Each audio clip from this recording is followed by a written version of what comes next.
Asahan na po ang mga thunderstorm, partikular sa kanlurang bahagi ng bansa ngayong simula ng southwest monsoon o habagat season. Ngayon po hapon, ilang bahagi ng Metro Manila ang inulan.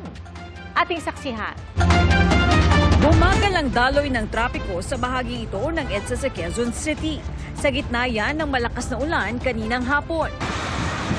Malakas din ang ulan sa Pasong Tamo. Gayon din sa ilang bahagi ng San Juan, Manila Bay Area sa gawing Chino Roces, Makati City, Hilpuyat Avenue sa Pasay, maging sa Malacanang sa Maynila.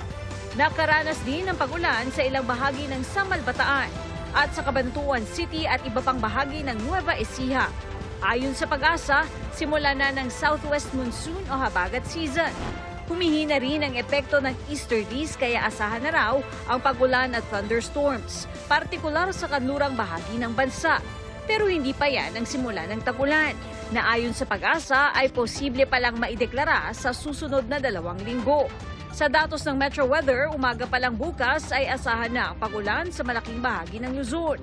Pagsapit ng tanghali, halos buong bansa na ang uulanin.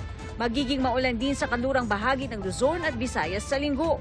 At sa hapon, makararanas ng masamang panahon ang malaking bahagi ng Luzon at ang halos buong Mindanao. Sa Metro Manila, asahang magiging maulan bukas, gayon din sa linggo. Para sa GMA Integrated News, Katrina Son, ang inyong saksi.